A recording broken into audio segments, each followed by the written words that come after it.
Pak Bu, kita persiapkan hati untuk terima firman Tuhan minggu ini. Ini udah masuk minggu ketiga pada bulan Desember. Bagi Bapak Ibu yang kali pertama hadir, selamat datang Bu ya Pak Bu. Jadi pastikan Bapak Ibu tidak langsung balik. Ya, nanti berjumpa dengan staf saya akan membagikan visi misi. Gereja di tempat ini tentu kami juga ingin menopang dalam doa jikalau Bapak Ibu mempunyai pergumulan ya. Bagi Anda semua yang hadir, pasti siapkan diri juga, kita selalu ada perjamuan kudus. Yang di rumah, pastikan Anda di dalam fellowship, ada keimamatan, Anda selalu mengikut serta dalamnya. Nah, saya tidak bosan-bosan selalu mengatakan pertemuan kita sangat terbatas. Apakah itu menjadi sebuah realita kehidupan orang percaya? Salah Pak Bu. Jadi realita kehidupan orang percaya itu adalah 24 hours. Jadi 24 jam harusnya kita mempunyai hubungan dengan Tuhan. Kenapa? Karena hidup kita bernafas itu 24 jam. Dengan satu alat yang kecil yang Tuhan buat, taruh di dalam tubuh kita yang disebut jantung. Nah itu pompa ya, seperti pompa air, dia akan pompa satu hari itu, 1 jam itu 4.000 liter, bayangan 1 jam 4.000 liter, berapa besar ya, kemarin saya coba selidiki gitu, ini barang yang sekecil itu bagaimana daya kerja, 1 jam 4.000 liter, 24 jam kali berapa lama tergantung kontrak Anda di bumi ini. Ya, dia nggak akan pernah rusak. Maka ketika kita masih berdenyut jantung ini, masih ada nafas, itulah yang disebut apa? Yahweh, ya, Yehovah, ya, memuji Tuhan. Jadi pastikan Allah enggak pernah tinggalkan kita sejengkal pun, ya. Jadi selalu ada di dalam kehidupan kita. Itulah sebenarnya yang harus dikatakan sebuah realita kehidupan. Itu harus jadi natur dan tidak perlu teriak, aduh mak, ya, aduh bapak, cari sana cari sini. Sebuah kesalahan yang diajarkan para sebuah kesalahan yang diajarkan dalam konteks keagamaan, kita selalu mencari-cari. Walaupun memang Alkitab katakan carilah Tuhan maka engkau akan mendapatkannya. Betul ya, carilah kerajaan Allah kamu akan mendapatkan. Namun kita mesti mengerti bahasa itu dalam konteks bahasa apa. Ya, konteks bahasa apa. Artinya cari bukan berarti Tuhan itu tidak kelihatan, bukan berarti Tuhan itu jauh di sana. Kata cari itu menyadari bahwa Tuhan selalu ada di dalam kehidupan kita. Nah, apa sih pesan saya buat Bapak Ibu? Saya kira jauh lebih baik pesan ini daripada khotbah yang panjang-panjang yang ngejelimetin gitu ya. Toh juga belum tentu semua dicatat, selesai itu lupa lagi. Apalagi firman Tuhan. Ya, Alkitab sudah memberikan gambaran firman itu. Ya, itu diperebutkan antara orang benar dengan orang yang tidak benar. Antara Tuhan, anak Tuhan sama anak hantu. Ada pekerjaan Tuhan dan pekerjaan hantu. Cepat sekali hilang dari keingatan kita. Tanpa kita sadari kita bilang ini biasa-biasa saja. Hal-hal yang buruk jangan dibiasakan. Jangan membiasakan hal yang tidak benar. Ya, biasakanlah hal-hal yang benar. Ya, biasakanlah hal-hal yang benar. Nah, maksud saya ketika Bapak Ibu hadir di dalam pertemuan, tujuannya kita belajar. Belajar itu fokuskanlah, catatlah ya. Nah, kemudian dari pelajaran itu Bapak Ibu mengalami impartasi, lalu di rumah dipraktekkan. Apa yang diajarkan dipraktekkan Pak Bu. Anda akan lihat hari-hari ke depan Anda akan seperti seorang yang bernama Daud. Biasa ya kan, biasa aku menghancurkan perlawanan singa dan beruang itu ya. Kemudian tak kalah menghadapi Goliat yang sebesar itu sempat membuat lockdown ya, membuat henti sejenak. Tapi persoalan bagi dia dulu mengalahkannya hanya cukup dengan batu yang kecil. Persoalannya mengalahkan masalah bukan seberapa hebatnya kita, seberapa kuatnya kita, tetapi seberapa taatnya kita ya. Nah Pak Bu, jadi minggu ini kita akan belajar satu topik yaitu imamat menyatakan sorga di bumi. Kalau kita 2 minggu lalu udah belajar imamat penyembah ilahi, imamat yang menyembah, dan imamat yang menyatakan, imamat menyatakan sorga di bumi. kita ini adalah imam-imam yang berkerajaan Allah, harus menyatakan surga di bumi. Apa kolerasinya? Nah, kolerasinya ada di dalam firman Tuhan. Markus pasal pertama, ada 2 ayat saya ajak Anda untuk membaca. Ini memperlihatkan kepada kita satu masa Tuhan Yesus yang memberi setelah kepenuhan Roh Kudus, karena Markus ini dituliskannya secara kontekstual ya. Itu di dalam Markus pasal pertama ayat yang ke-14, di sini dikatakan, sesudah Yohanes ditangkap, datanglah Yesus ke Galilea. Nah, ini kembali lagi Galilea, kemarin kita juga bahas di situ. Apa itu Galilea? Untuk apa di Galilea? Memberitakan Injil Allah. Artinya apa? Berita kebenaran, berita yang baik, ya. Alkitab katakan Injil adalah kekuatan Allah. Jadi berita kekuatan Allah. Ya, dan di dalamnya nyata kebenarannya. Jadi berita kekuatan Allah yang nyata kebenarannya. Jadi bukan sekedar berita dongeng yang cuman hanya memenuhi pikiran kita, tetapi ini sebuah berita yang memenuhi hidup kita seharusnya. Kalau berita ini memenuhi hidup kita, maka kehidupan kita akan berubah. Kehidupan apa yang akan kita perlihatkan, Pak Bu? Kalimat berikutnya tentunya ya, atau ayat berikutnya. Katanya, waktunya telah genap. Waktunya genap berarti sudah, ya. Kerajaan Allah sudah dekat, bertobatlah dan percayalah kepada Injil. Sebuah berita mengandung 3 elemen yang perlu Bapak Ibu perhatikan. Kalau saya menggunakan terminologi elemen berarti ada 3 hal. Hal pertama, kata Tuhan, bertobat. Bertobat itu tugas Anda dan saya. Itu pertama. Ketika kata bertobat, tugas kita, tetapi bukan berarti Tuhan tidak campur tangan di dalamnya. Tuhan sediakan jalan pertobatan. Ada banyak orang bertobatlah tetapi kita tidak tahu jalannya juga salah. Ada banyak orang mengajarkan pertobatan tapi tidak tahu jalannya. Dan Tuhan bukan mengajarkan jalannya, karena pertobatan itu merupakan perwujudan dari kasih karunia. Kasih karunia enggak bisa diajarkan, Pak Bu. Ingat Musa pernah minta sama Bapak ya kepada Allah. Karena saya tahu bahwa saya mengalami kasih karunia, saya perlu selalu ada dalam kasih karunia.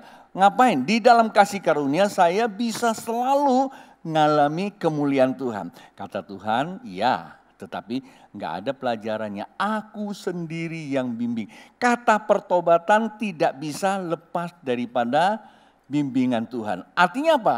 Bimbingan keilahian itu tidak bisa keluar dari namanya Injil. Nah, itulah sebabnya mengacu kepada kalimat yang kedua, yang terakhir. Percayalah kepada Injil. 2 hal ini tugas Anda dan saya. Bertobat dan percaya kepada Injil. Apa itu bertobat dan percaya pada Injil? Kayaknya khotbahnya terlalu mendasar banget ya. Sering kita belajar ya. Iya nggak apa-apa. Saya belajar tentang dasar-dasar kekristenan juga sudah hampir 10 tahun. Padahal saya sudah sekolah teologi. Bahkan saya diminta untuk buat tesis. Ngambil lagi yang lain, saya bilang entahlah. Ya, tapi bukan itu isunya Pak Bu. Kata dasar, bukankah Daud berkata, jikalau dasar itu, ya, jikalau dasar-dasar itu dihancurkan, apa yang dapat diperbuat oleh orang benar itu? Itu kan ada Mazmur pasal yang 11 ayat ketiga ya, kalau tidak salah ya. Apa yang dapat diperbuat? Kalau dasar-dasar kita sudah dihancurkan oleh iblis, ya kalau bahasa kami di Jakarta, lu mau ngomong apa? Lu gak punya dasar ngomong lagi. Jadi kalau gak punya dasar ngomong apa? Ngomongnya dengan apa? Dengan ngotot, otot. Ya kira-kira gitu loh ya. Maka banyak orang begitu ngomong berantem. Ya, saya punya teman pernah dihadapkan dengan namanya satu sekte. Maaf saya pakai sekte. Saya tidak usah sebut sekte dari mana. Ya pikir dia lagi berdua ngomong. Ya nggak lama kemudian saya bilang sama teman-teman saya, nanti dia ada pasti ribut. Benar mau berantem berdua. Kenapa? Karena masing-masing nggak punya dasar. Karena keluar daripada apa yang mau dibahas. Yang mulai dibicarakan otak, otot, lalu lama apa? Ngotot, lalu bisa saja adu otot itu ya, mau berantem itu. Itu pernah kejadian kami di Pontianak. Nah, saya mau sampaikan dua hal ini secara mendasar, apa sih artinya? Nah, ketika dua hal ini kita peroleh, Pak Bu, apa yang kita dapatkan? Yang kita dapatkan itu adalah berita. Beritanya apa? Kerajaan Allah sudah dekat. Ya, waktunya genap, kerajaan Allah itu sudah dekat. Mari kita lihat dulu survei. Apa itu kata kerajaan Allah sudah dekat? Kembali lagi kepada khotbah minggu lalu. Minggu lalu saya bicara apa di sini? Tuhan Yesus sebelum dia naik ke surga, dia datang kepada muridnya. Ketika bangkit dari kubur, dia bilang sama murid-muridnya, pergi ke Galili. Apa itu Galili? Galili lah itu tempat hadirat Allah. Di mana? Di Israel. Kemarin saya sudah kasih tahu, apakah kita ke sana? Betul, hadirat itu di mana? Alkitab katakan jika dua orang bersekutu namaku, aku di sana. Berarti kita lebih dari dua orang, Allah hadir dong. Betul enggak? Kita pernah ketemu kan di Alkitab, beribu-ribuan orang ngejar Tuhan Yesus. Mereka nggak rasa apa-apa. Ketika wanita pendaharan 12 tahun, kok dia bisa ngalami. Jadi kata tentang kata tentang 2-3 orang itu gugur juga dong. Lalu kata Tuhan, ya kata Alkitab, 2-3 orang ya di dalam namaku, sebenarnya bukan jumlah kapasitasnya, tapi dalam namaku. Berarti dalam nama Yesus Allah hadir. Ya, anak sekewa pernah ngusir setan dalam nama Yesus, kok enggak? Nah, itu dia. Sebenarnya kemarin sudah saya jelaskan, kata Galili itu merupakan suatu metafora, sebuah kiasan. Yesus selalu berhubungan sana karena memang dia selalu di situ. Ini bicara tentang apa? Alkitab katakan bahwa Allah itu roh. Allah bukan hadir di tempat. Karena semua tempat tidak ada yang bisa dibatasi. Bahkan alam kubur pun Allah hadir. Karena dia roh. Hanya orang yang memiliki kebenaran akan terjadi pertemuan kembali. Karena apa? Hadirat Allah pernah ada di Taman Eden. Hilang karena kebenaran itu diempaskan oleh pendahulu kita, Adam dan Hawa. Maka datanglah Adam yang kedua, yaitu namanya Yesus Kristus. Dia itu sang kebenaran itu sendiri. 2 hari lagi kita mau syukuri, ya. Syukuri apa? Genap dia lahir dan dia mati, itulah kebenaran. Kalau dia lahir belum tentu kebenaran, ya. Belum, itu hanya namanya apa? Relatif.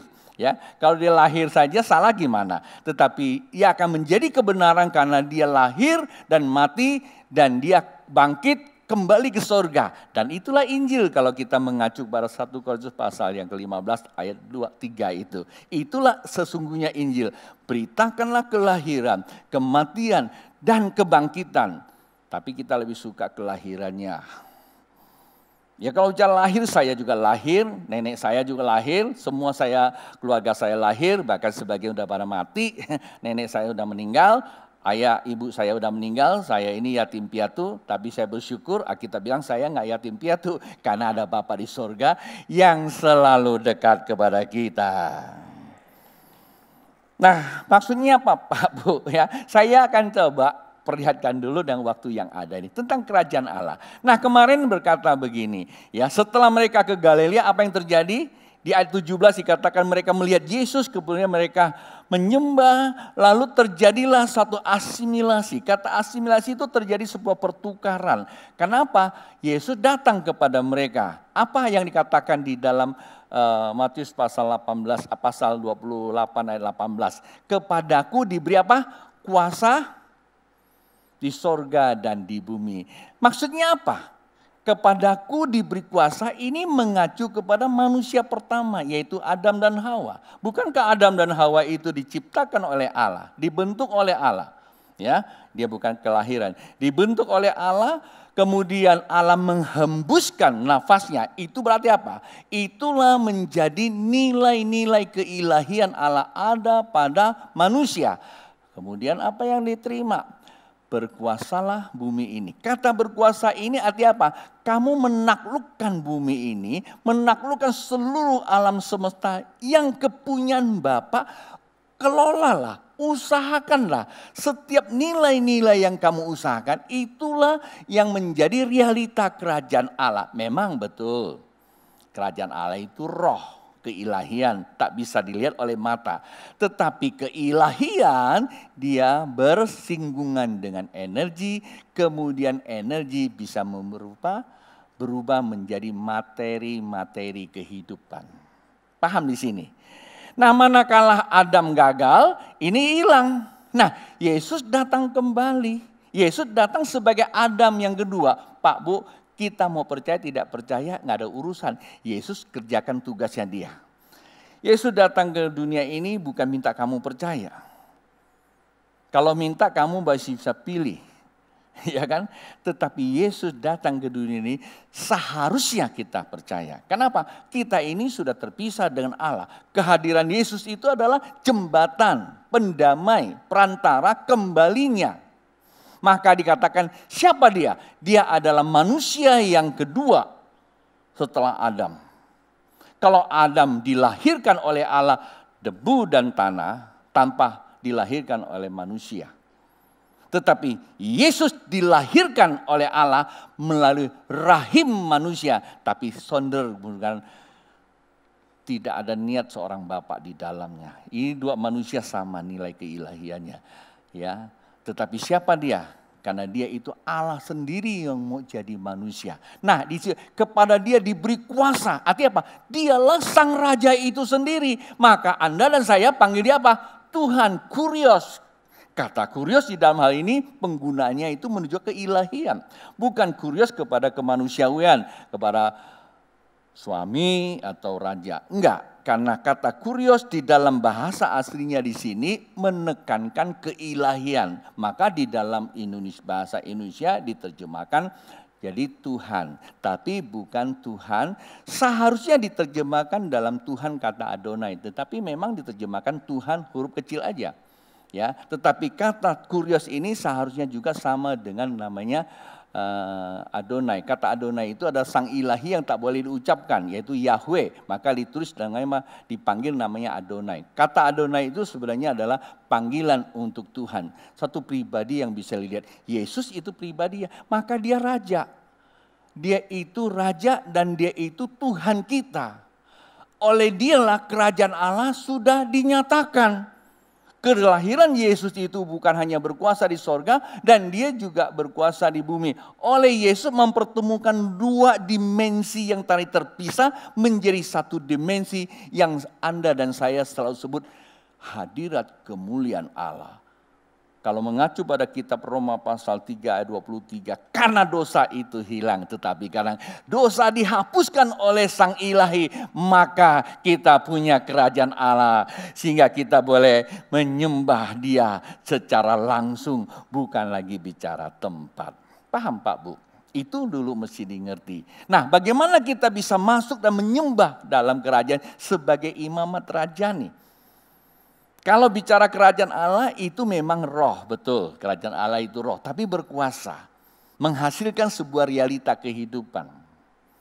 Kalau kita mengatakan ruang kita sini adalah representasi, ya.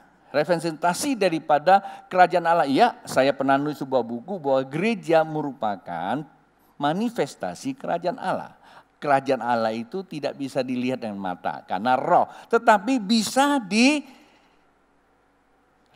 oleh perbuatan manusianya.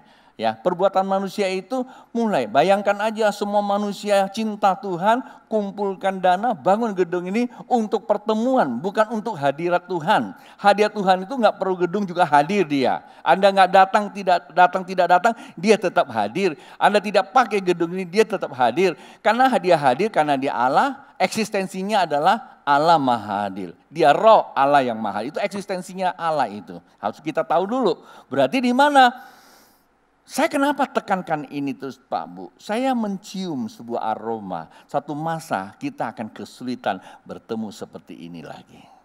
Sekarang saja kita sudah kesulitan. Kita memaksakan diri. Ini kalimat saya, memaksakan diri. Seharusnya kalau kita perlu, tidak perlu bertemu. Seharusnya kita bertemu dengan Allah lebih baik. Kan kira-kira gitu ya. Tetapi oleh karena sebuah kondisi kehidupan kita ada pertemuan. Ngapain? Kita bertemu itu kita belajar. Tapi kadang-kadang orang salah. Pertemuan ini dijadikan kita harus menyembah. Berapa lama waktu kamu bisa menyembah Tuhan? Di sini kita cari Tuhan, di sini kita cari pelayanan dan sebagainya. Ketika di sini kagak ada, kita bebas.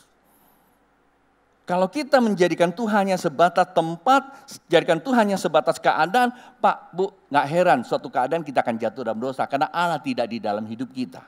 Tapi kalau kita selalu nafas saya aja pemberian Allah.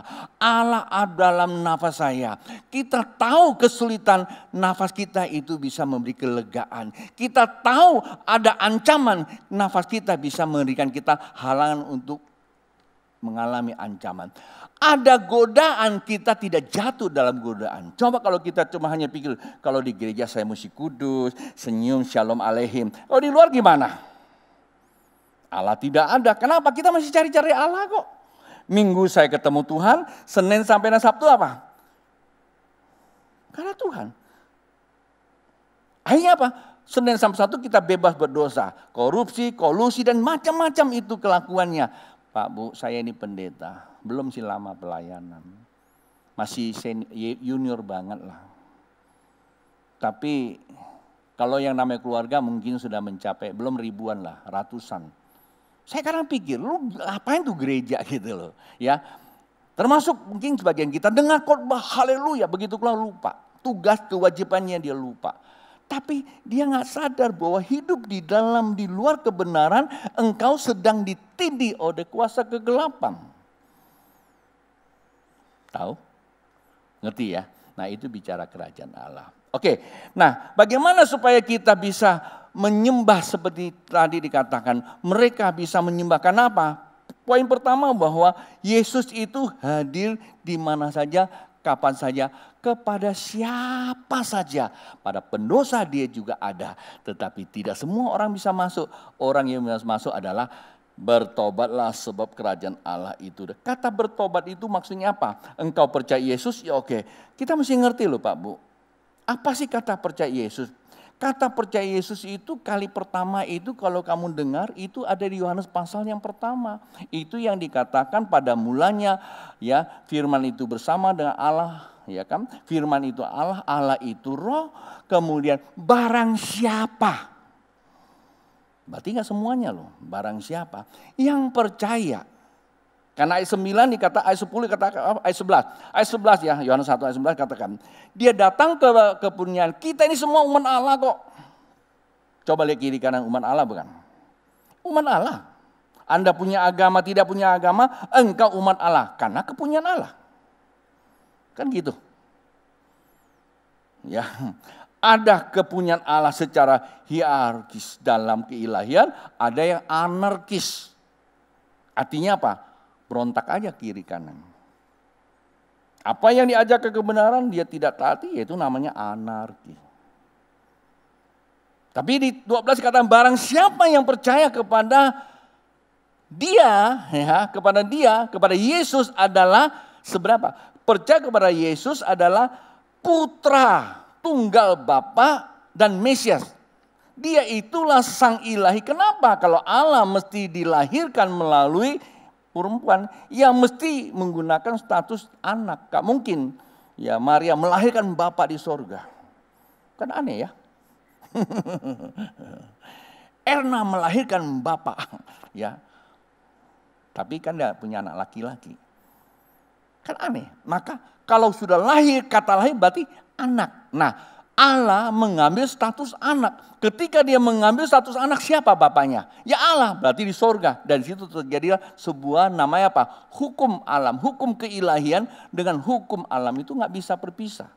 Hukum alam itu kalau namanya ada anak berarti ada bapak. Allah menggenapi panggilan itu. Ada seorang presiden berkata, wah bahagia sekali orang Kristen. Karena orang Kristen ya Allahnya itu Bapa.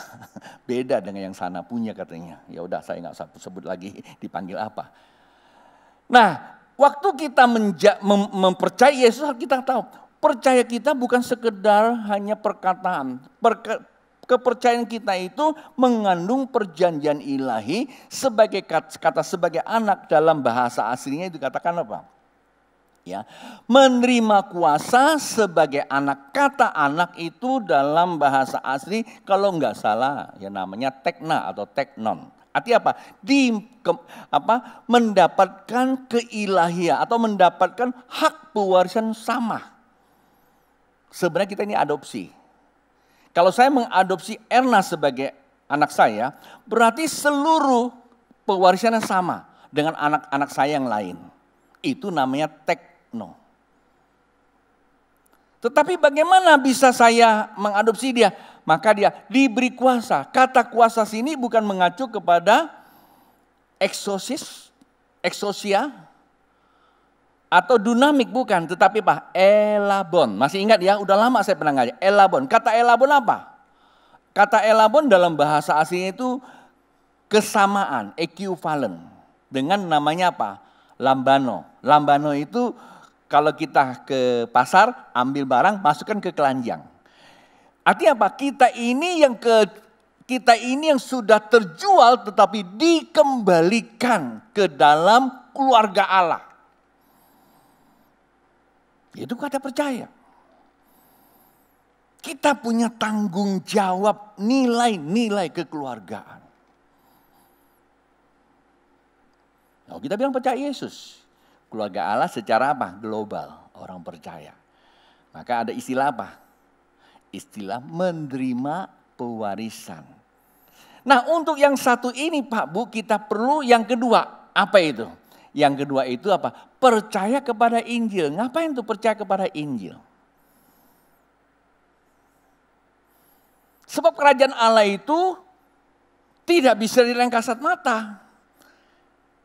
Ya, Tuhan Yesus sendiri berkata di dalam Matius pasal 6 ayat 33 apa? Cari apa? Cari dahulu kerajaan Allah. Kalau engkau temukan kerajaan Allah, lalu sebagai tolak ukurnya apa? Bapak Ibu kan suka dengar tuh nyanyian. Bagus tuh, teriak-teriak. Kerajaan Allah telah datang. Oke, roh tuh. Wah tuh kan gemetar tuh, tadi dia lagi nyembah tuh. Tuh nangis tuh. Gak usah ngomong sama saya begituan. Saya ini orang karismatik juga.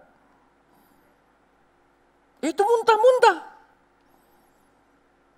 Kemarin nenek saya naik bus, mabuk muntah-muntah juga dia. Gak perlu doain. Gak usah ngomong saya gitu-gituan. Oh itu orang doain kan sembuh. Kemarin saya kunjungi seorang ibu, di rumah sakit banyak yang sembuh juga. Dokter suntik sembuh juga. Gak usah ngomong sama saya gituan. Allah bisa kerjakan semua itu, tapi Allah bukan itu. Paham ya? Paham gak? Allah bisa kerjakan itu, tapi Allah bukan itu Pak Bu. Tanda kita kepenuhan atau di dalam Tuhan, percaya pada Injil. Intinya itu aja. Apa itu Injil? Nah, kita kembali pada Injil. Nah, ada dua hal yang ini saya mau tutup. Dua hal. Hal pertama, kalau Anda mengacu kepada 2 Timotius pasal yang ketiga, ya, di situ katakan bahwa segala tulisan yang diilhamkan oleh Allah bermanfaat. Ngapain? Mengajar. Ngapain lagi? Menyatakan kesalahan. Ngapain lagi? Memperbaiki sikap perilaku. Ngapain lagi? Memperlengkapi seluruh perbuatan apa? Mendidik kita dalam seluruh kebenaran, ya. Baru 16 ya. Memperlengkapi kita perbuatan baik, itu yang pertama. Nah, jikalau kita percaya Injil seperti itu, dikatakan apa? Injil itu adalah kekuatan Allah. Ya, Roma kan dikatakan Roma 1 ayat 16-17. Kekuatan Allah. Dalamnya nyata kebenaran Allah. Maksudnya apa? Nyata kebenaran Allah yang menyelamatkan orang percaya. Kerajaan Allah itu ada dua. Kerajaan Allah roh, kebenaran itu nyata. Pada saat waktu kita bicara tentang kerajaan Allah roh, maka nyatanya kita memang ikuti seluruh hukum-hukum firman Tuhan. Akan kita refleksikan, akan kita keluarkan nilai-nilai kerajaan Allah. Apa itu? Kasih, sukacita, damai sejahtera, kemurahan, apalagi kebaikan, kesabaran, kelemah lembutan, dan penguasaan diri. Dan terhadap itu tidak ada tantangannya. Kalau Anda mau tiru itu nggak apa-apa. Wah, saya bukan orang Kristen, coba-coba aja tiru. KSD 5KP. Tiru aja, nggak apa-apa. Karena itu tidak ada tantangan. Nah, bisa nggak kita hidup seperti itu? Sulit hidup seperti itu, Pak Bu. Nah, itulah sebabnya kita mesti selalu hidup dalam firman Allah. Oleh Dia kita akan dimampukan. Dan ini firman bukan dibaca tak kala kita butuh. Lagi sakit gigi cari ayatnya mana gitu ya. Sakit gigi. Terus dihafalin. Diafirmasikan. Jadi jimat itu. Hari-hari ini banyak itu jimat Kristen itu. Mazmur 91, 90 itu. Tuhan, Pak Bu, bukan itu. Harus seperti siapa? Seperti Daud, biasa. Itu jadi natur. Natur ngampuni. Maksudnya biasa ngampuni. Apa namanya? Kasih. Kasih kan mengampuni kan? Terus apa lagi? Kasih sukacita. Damai sejahtera. Berdamai dengan Allah. Akibatnya kita mempunyai aura damai. Ketemu saudara yang gak suka, kita datangin. Kita berdamai. Bukan satu masuk dari pintu kiri, yang satu keluar kanan. Haleluya lagi. Yang saya ngomong bukan di sini, Pak. Yang saya ngomong di sana sini. Maksud sana sini tuh yang sana sini gitu. Gak ada di sini. Terus apa lagi? Kemurahan hati. Kemurahan hati. Kata murah hati itu apa? Bisa memberi. Kata memberi itu adalah kemurahan hati. Jangankan memberi kemurahan hati. Kewajibannya kadang-kadang gak mau dibayar. Itu haleluya lagi. Coba tanya para diri masing-masing. Itu lupa sih dulu udah dibuang. Orang bijak pasti ada solusi. Hanya orang bodoh yang suka cari alasan. Ini mau Natal nih, banyak peluang untuk ngechat. Mana bisa murah hati. Mau cat rumah, mau beli baju untuk anak cucu. Butuh di semua kan? Mana bisa murah hati. Bukankah kiri kanan kita butuh air? Air kita yang akan mengalir ke sana. Oh, saya akan beri, tapi orang saya suka. Oh, ini gereja udah kaya, jadi kasih lagi. Terserah, Anda punya penilaian sendiri. Apalagi sabar. Apalagi yang terakhir lah ya, penguasaan diri. Nah, kata penguasaan diri itulah menandakan kita mempunyai namanya sense of human dia. Punya sebuah kepekaan antar hubungan sosial, kita bisa menguasai diri, kita tidak mendahului, tapi kita selalu menunggu apa kata Tuhan, bukan apa kataku. Itu penguasaan diri. Mau marah apa kata Tuhan. Kalau saya sudah gak suka sama dia, saya mau marah. Tunggu, Tuhan cara marahnya mau dia gimana? Oh, kata Tuhan marah begini. Ya kan, kerajaan Allah sudah dekat, hendaklah engkau bertobat. Nah, kan bagus. Pernah marah seperti itu nggak? Gua aja nggak pernah. Ya, marah dulu bro, sorry ya. Itu manusiawi. Tapi ya enggak apa-apa, belajar. Ya. Tapi itulah ada firman Tuhan kata, kita ini manusia bisa marah. Saya juga kadang-kadang bisa marah sama istri saya. Maka istri saya kalau kamu mau tahu Babe itu pendeta yang biasa khotbah gitu, gue tahu itu belangnya suka ngambek juga. Dia tahu saya suka ngambek, tapi saya ngambeknya itu ada ayatnya. Ngambek tidak boleh tunggu sampai matahari terbenam. Kalau saya ngambek sampai matahari terbenam, rugi saya nanti tidurnya. Tuh yang belakang kan udah punya pengalaman. Bro, pernah nggak kamu marah sampai tidur dan dipantatin sama istrinya? Maaf ya saya menggunakan bahasa itu. Maksudnya apa, dibelakangin loh ya, bahasa yang agak halus lah be, ya gitu, dibelakangin. Saya nggak mau sampai terjadi itu. Maka sebelum tidur saya berdamai dulu supaya nanti malam tidurnya nyenyak. Mari bangkit berdiri.